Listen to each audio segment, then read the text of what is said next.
வெற்றிலை வராகி தாயின் வெற்றி வாக்கு இது. என் தங்கமே, உன் கஷ்டத்தை தீர்க்க வந்த இந்த தங்கத் தாமரையை நீ சட்டென தொட்டுவிட்டாயல்லவா? நீ முகமலரும் செய்தி ஒன்று உன் இல்லம் தேடி வரப்போகிறது. தங்கத் தாமரை எப்படி என் கஷ்டத்தை தீர்க்கும் என்றுதானே நீ யோசிக்கிறாய்? இந்த தங்கத் தாமரையை நான் உனக்காகவே வெகு விசேஷமாக அனுப்பி வைத்திருக்கிறேன். வாழ்க்கையில் கடினமான நேரம் என்பது எல்லோருக்கும் வரத்தான் செய்யும். அதற்காக சோர்வடைந்து இந்த வாழ்க்கையே வேண்டாம் என்று நினைத்தால் பூமியில் ஒருவர் கூட இருக்க மாட்டார்கள். இருளில்தான் மின்மினி பூச்சியின் வெளிச்சம் நமக்கு தெரியும், பகலில் தெரிவது இல்லை. அதே வெளிச்சம் என்ற சந்தோஷமான நேரம் வாழ்க்கை அழகாக இனிமையாக இருக்கும். ஆனால் வாழ்க்கையின் படிப்பை வெளிச்சத்தில் நீ உணர மாட்டாய். இருளில் அலைந்து அதை நீ உணரும்போதுதான் வாழ்க்கை என்ற ஆத்ம வெளிச்சம் என்ன என்பதை நீ உணர்வாய். வாழ்க்கையில் உன் மனதிற்கு பயம் தோன்றும் நேரம் உன் எதிர்மறை எண்ணங்களால் மட்டுமே. வாழ்க்கையை நினைத்து அதன் பொறுப்பை நினைத்து அது சரியாக நடக்குமா என்ற பயம், அதுவே உன் வேலையில் தடங்களை ஏற்படுத்துகிறது. இனிமேல் பயப்படாதே குழந்தையே, உன்னை தேடி வந்த வாய்ப்புகள் இது. எல்லாம் உன் அன்னையான நான் உனக்கு கொடுத்த வாய்ப்புகள். அதை நீ மனதார ஏற்றுக்கொள். நிச்சயம் அதில் நீ வெற்றி பெறுவாய். உனக்கான வாயிற்படியை நான் உனக்கு கொடுத்து விட்டேன். அதில் பயணிக்க நீ தயாராக இரு. உனக்கான பக்க பலமாய் உன் கையை பிடித்து உனக்கான வாழ்க்கையை நான் பிரகாசமாக்குவேன். என் பரிபூரண அருளும் ஆசியும் அன்பும் பெற்ற என் செல்ல குழந்தையல்லவா நீ? உனக்கு எதிராக எத்தனை பேர் செயல்படுகிறார்கள் என்பதை பற்றி நீ பொருட்படுத்தாதே. மனதை குழப்பும் பிரச்சனை விரைவில் சரியாகிவிடும் என்று மனதில் சொல்லிவிட்டு வேலையை பார். விரைவில் அதிசயம் நடக்கும். ஏற்பட போகும் அதிசயங்களுக்கு நன்றி என்று ஆழமாக சொல்லிக்கொண்டே இருந்தால் போதும். அது எப்படி சரியாகும் வழிகளை பற்றியெல்லாம் நீ ஆராய வேண்டாம். நமக்கு ஒரு சில வழிகள்தான் தெரியும். ஆனால் பிரபஞ்சத்திற்கு 1000 வழிகள் இருக்கும். அது அனைத்தையும் சரி செய்துவிடும். உன் வார்த்தைகள், எண்ணங்கள் பிரபஞ்சத்திற்கு கட்டளைகளாக அனுப்பப்பட்டு விரைவில் சரி செய்துவிடும். உன்னை சுற்றி எதிராக நடப்பதை பற்றி நீ கவலைப்படாதே. பயம், குழப்பங்கள் வரும்போது பதட்டமில்லாமல் அமைதியாக இருக்க கற்றுக்கொள். நான் மிகுந்த நம்பிக்கையாக இருக்கிறேன். விரைவில் அதிசயம் நடக்கும். ஏற்பட போகும் எல்லா அதிசயங்களுக்கும் நன்றி, இந்த பிரபஞ்சத்திற்கு நன்றி என்று ஆழமாக மனதில் சொல்லிக்கொண்டே இரு. நிறுத்தாமல் சொல்லிக்கொண்டே இரு. உன் வார்த்தைகள், நம்பிக்கையான உணர்வுகள், சந்தோஷமான எண்ணங்கள் போதும். எல்லாவற்றையும் சரி செய்துவிடும். உன் நேர்மறையான சக்தி இந்த பிரபஞ்சத்தை காட்டிலும் சக்தி வாய்ந்தது என்பதை மட்டும் நீ உணர்ந்து விடு. உன் உச்சி முதல் உள்ளங்கால் வரை கவசமாக நான் இருக்கிறேன். உன் தொழில் எதுவானாலும் உன் வேலையை என்னுடையதாக மாற்றிவிடுகிறேன். பார்வையும் பார்க்கப்படும் பொருளும் நானாக இருக்கிறேன். இவ்வளவாக நான் உழைத்து கொண்டு இருப்பதால் உனக்கு ஏன் தேவையற்ற பயமும் கவலையும்? எனக்காகவே ஏங்கு. என் மீதே ஆவல் கொள். எனக்காகவே கவலைப்படு. பரஸ்பர அனுக்கிரகத்தாலேயே நான் இருக்கிறேன். ஆத்மார்த்த அன்பு எங்கு இருக்கிறதோ அங்கு நானும் இருப்பேன். விசாலமான சிருஷ்டியில் நம்பிக்கையை உதவியாக கொண்டு என்னுள் நீ பிரவேசித்துவிடு குழந்தையே. உன் தன்மை நீரும் எண்ணெயையும் போன்றது. ஒட்டும் ஒட்டாமலும் இருக்கும். அதனால் இதுதான் அதனுடைய தன்மை, இதுதான் என்று நிர்ணயிக்க முடியாது. உன் தன்மையை கொஞ்சம் மாற்று. அவசரப்படாதே. கோபத்தை குறைத்துக்கொள். நிதானமாக இரு. அருவி, ஆறு இவை இரண்டும் ஒன்றுதான். அதில் இரண்டிலுமே தண்ணீர் தானே இருக்கிறது. ஆனால் அது ஏன் அருவி, இது ஏன் ஆறு என்கிறாயா? அருவி என்பது நம் தலைமேல் ஆர்ப்பரித்து கொட்டும் தண்ணீர். ஆறானது நீ அதில் இறங்கினால்தான் தண்ணீர் உன்மேல் படும். அதே போலத்தான் வாழ்க்கையும். பொறுமை, நம்பிக்கை, நிதானம், சகிப்புத்தன்மை இவற்றை நீ கையாண்டால் உன் மனதில் அமைதி, நிம்மதி, சந்தோஷம் அருவியாக உன் வாழ்க்கையில் கொட்டும். நிதானம் இல்லாமல் இருந்தால் ஆற்றில் நீ நனைந்து போக மூழ்குவாய். அது போலத்தான் வாழ்க்கையிலும். அதனால் கவனமாக நடந்து கொள் குழந்தையே. தவறு செய்வது இயல்புதான். ஆனால் அதை திருத்தி செய்த தவறை ஒப்புக்கொண்டால் வாழ்க்கையில் வசந்தமாய் இருக்கும். எப்போதும் உனக்கு துணையாக உன் அன்னையான நான் இருப்பேன் என் குழந்தையே. உன்னை பல பேர் ஏமாற்றியிருந்தாலும் நீ அயர்ந்து போகாதே. எத்தனை இழப்புகள் வந்தாலும் சோர்ந்து போகாதே. நீ சந்திக்கும் தோல்விகள், இழப்புகள், ஏமாற்றங்களைப் போல 2 மடங்கான வெகுமதிகளை நீ அடைவாய். வாழ்க்கையில் நீ இன்று கஷ்டப்படுவதைப் போலத்தான் உலகில் இருக்கின்ற அனைவரும் ஏதோ ஒரு நாள் கஷ்டப்பட்டு இருப்பார்கள் என்பதை உணர்ந்து கொள். அதனால் இந்த உலகத்தில் நீ மட்டும்தான் கஷ்டப்பட்டு கொண்டு இருக்கிறாய் என்ற எண்ணத்தை தூக்கி எறி. துன்பப்படாத மனிதனே கிடையாது. அவரவர் கர்ம வினைகளின்படி அதை அனைவரும் அனுபவித்துதான் ஆக வேண்டும்.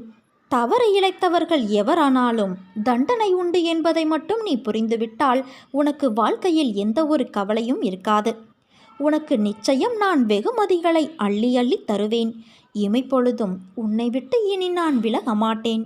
இழந்தது இழந்ததாகவே இருக்கட்டும். நீ இழந்தது அனைத்தும் உன் நலனுக்காகவே நடந்தது என்பதை உணர்ந்துவிடு குழந்தையே. என் ஆசிர்வாதங்கள் என்றும் உனக்கு துணை நிற்கும். நீ எதிர்பார்த்த ஆரோக்கியம், நிம்மதி, செல்வம், உறவுகள் அனைத்தும் உன்னை தேடி வரும். இனிமேல் நீ நினைத்ததெல்லாம் நடக்கும். தொட்டதெல்லாம் துவங்கும். நான் உன்னை கைப்பிடித்து நடத்தி கொண்டு போகிறேன் அல்லவா? நான் உன் முன்னேதான் சென்று கொண்டு இருக்கிறேன். நீ என் பரிபூரண அருளும் ஆசீர்வாதமும் அன்பும் பெற்ற என் செல்ல குழந்தை. எந்த விஷயத்திலும் எந்த சமயத்திலும் நான் தன்னத்தனியானவன் என்ற பாவம் வராமல் பார்த்துக்கொள். உனக்கு துணையாக உன் அன்னையான நான் இருக்கிறேன். நான் பின்பற்ற வேண்டிய கர்மங்கள் என்று ஒன்றும் இல்லை. இருந்த போதிலும் உன்னை கடை தேற்றவே இவ்வுடலை மேற்கொண்டு இவ்வுலகில் அடி எடுத்து வைத்தேன். இங்கு வந்தேன். நான் ஜனன மரணத்திற்கு அப்பாற்பட்டவள். என் இச்சையே நிறைவேறும். என்னை ஆராதிப்பவர் இருக்கும் வரை என் அனுபூதிகள் தோன்றிக்கொண்டே இருக்கும். நான் இருக்கிறேன் என்ற உண்மையை தெரிவிக்கும். என் கதைகளை வெறும் கதைகளாக நினைக்காதே. அவற்றை என் உண்மை வடிவம் என்றே கருதிப்பார். உன் பாவனை ஏதாக இருக்குமோ அதற்கேற்ற பலனையே நீ பெறுவாய். என்னை யார் எப்படி ஆராதிக்கிறார்களோ அப்படிப்பட்ட பலனே அவர்களுக்கு கிடைக்கும். வாழ்க்கையில் சில நினைவுகள் மனதை ரணப்படுத்தும். சில நிகழ்வுகள் மனதிற்கு வருடலான சந்தோஷத்தையும் நிம்மதியையும் கொடுக்கும். மனதிற்கு நிம்மதி தரும்போது அது ஒன்றும் தெரியாது. இதுவே குழப்பத்தில் உன்னை சுற்றி என்ன நடக்கிறது என்பதை கூட உன்னால் அறியாத நிலையை உணர்வாய். அந்த சூழ்நிலையில் உன் அருகிலேயே நான் உனக்காக இருப்பேன். உனக்கான நல்லதை மட்டும்தான் செய்வேன். உனக்கும் உன் குடும்பத்தினருக்கும் எல்லாம் வந்து சேரும் குழந்தையே. உனக்கான காலம் வந்து விட்டது. எல்லாம் நல்லதாய் நடக்கும். உன் வாழ்க்கை நல்லபடியாக அமையும். நீ எதற்கும் கலங்கக்கூடாது. உனக்கு உலகமாக உன் அன்னையான நான் இருக்கிறேன். உனக்கு எதுவும் நேரவிட மாட்டேன். என் ஆசிர்வாதத்தோடு கூடிய அன்பு உனக்கும் உன் குடும்பத்தினருக்கும் என் கரங்களால் நான் வழங்கப் போகிறேன். நம்பிக்கையோடு கூடிய பொறுமையாக காத்து கொண்டு இரு. என் அருகில் நீ எப்போதும் இருப்பாய். பயப்படாதே தங்கமே. எதற்கும் எல்லாம் உன் அன்னையான நான் பொறுப்பு. நிச்சயம் உன்னை நான் கரை சேர்ப்பேன். நானே கதியின்றி இருக்கும் உன்னை எப்படி பாதியில் விடுவேன்? இன்னும் சிறிது காலத்தில் நீ எதிர்பார்த்தது உன் கையில் வந்து சேரும்.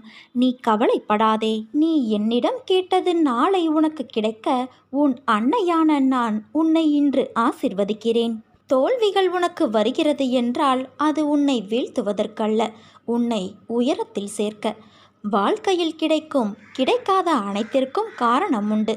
அவைகள் எல்லாம் உன் நல்லதுக்காக மட்டுமே. அவற்றுள் நீ அதை புரிந்து கொண்டால் உன் நம்பிக்கை, பொறுமை உன்னை வெற்றிக்கு கூட்டிச் செல்லும். அவசரப்பட்டு நீ எடுக்கும் முடிவுகள்தான் உன்னை நிஜ தோல்விக்கு அழைத்துச் செல்லும். தோல்வி என்பது உனக்கு சறுக்கல்தான். என் பிள்ளையை நான் மேலே உயர்த்துவேன். வெற்றி பெறுவாய். இது என் சத்திய வாக்கு. அதற்கு உன்னுடைய சிறு பொறுப்பு இல்லாமல் இருக்கும் குணத்தை வெளியில் எடுத்து எறி. உன் வெற்றியை தடுப்பவர் யாராகவும் இருக்க முடியாது. நீ அந்த வழியை பின்பற்றினாள். நீ என்று என்னை அழைத்து உன்னிடத்தில் நான் என்னும் சொல்லுக்கு உன் அன்னை என்ற அர்த்தத்தை கண்டாயோ அன்றே நீ என் உயிரான பொறுப்பு. உன் நம்பிக்கையும் பொறுமையையும் உன் விசுவாசத்தையும் எவ்வளவு உன்னதமானது என்பதை நான் அறிவேன். உன்மேல் நான் கோபம் கொள்ள மாட்டேன் குழந்தையே. அதையும் மீறி என் கோபம் இருந்தால் நிச்சயம் அது உன்னை நல்ல வழியில் மாற்றுவதற்காகவே என்பதை நீ புரிந்து கொள். நீ எல்லா செல்வ வளங்களையும் பெற்று சீரும் சிறப்புமாய் நல்ல பெயரோடு வாழப்போகிறாய். வெற்றி கிடைக்க முதலில் மன உறுதியும் உழைப்பும் நேர்மையான பார்வையும் வேண்டும். நிர்ணயித்த இலக்குகள் உன்னிடத்தில் ஏராளமாக இருக்கின்றது. அதற்கான முனைப்புகளும் உள்ளது. ஆனால் உன் தயக்கம் இப்பொழுது ஆரம்பிக்கலாம், அப்பொழுது ஆரம்பிக்கலாம் என்று நீயே உன் வெற்றியிடமிருந்து வெகு தூரம் செல்கின்றாய். நெருப்பு எரிவதற்கு காற்றடித்தால் அது எரியாது என்பதற்காக நெருப்பை ஏற்றி வைக்காமல் இருந்தால் வெளிச்சம் கிடைக்காது. அதேபோல கடின உழைப்பும் மன உறுதி நம்பிக்கையும் இல்லை என்றால் எப்படி வெற்றியடைய முடியும்? கதவை திறக்க சாவியை வைத்துத்தான் திறக்க முடியும். அதற்கு ஏற்றவாறு சாவியை நீ நுழைத்தால் கதவுகள் தானே திறக்கும். அதேபோல உன் கதவுகளும் வெற்றிக்கான கதவுகளும் திறக்கும். நீ எதற்கும் கலங்காதே. உன்னில் நிச்சயம் வெற்றி என்ற தீபத்தை நான் ஏற்றுவேன். நீ உன்னில் பார்க்கும் அனைத்துமாய் அகிலத்தின் ரூபமாய் நான் இருப்பேன். உன் மனதில் ஏன் என் மீது கோபம்? உன்னை எப்படி நான் தனித்து விடுவேன்? என் பிள்ளை எப்படி தவறு என்று நான் சொல்வேன்? குறைகளும் தவறுகளும் வாழ்க்கையில் இருக்கும். ஆனால் அதற்காக என் குழந்தையே தவறு என்று நான் எப்படி சொல்வேன்? உன் அன்னையை பற்றி நீ புரிந்து கொண்டது அவ்வளவுதானா? என் மீது நீ கொண்ட பக்தியும் அன்பும் எத்தகையது என்று நினைத்து நான் பூரிப்படைகின்றேன். நீயோ என் மீது கோபம் கொண்டு என்னை விட்டு தள்ளி நிற்கிறாய். நானும் உன்மேல் கோபத்தில் இருக்கிறேன் என்ற நினைப்பு ஏன் வந்தது? என் குழந்தை பற்றி எனக்கு நன்றாக தெரியும். உன்மேல் நான் எப்படி கோபப்படுவேன்? அது என்மேல் நான் கோபப்படுவதற்கு சமம். உன்னை நல்ல வழியில் அழைத்துச் செல்ல கடிந்து நடப்பேனே தவிர உன்மேல் நான் கோபப்படமாட்டேன். நீயும் உன் வாழ்க்கையும் நன்றாக இருக்கத்தான் நான் இங்கு விதியோடும் மாயை என்று உன்னை தாக்க வரும் வலைகளோடும் போராடுகிறேன். உனக்கு எப்போதும் என் அருளும் ஆசையும் உண்டு என் குழந்தையே. உனக்காக நான் எப்போதும் இருப்பேன். உன்னை விட்டு நான் விலகுவதும் இல்லை. உன்னை விலகி போகும்படி நான் செய்வதும் இல்லை. நீ நம்பிக்கையோடு இரு, நல்லதே நடக்கும். இது உன் வெற்றிலை வராகி என்னும் இந்த வெற்றி வராகியினுடைய சத்திய வாக்கு.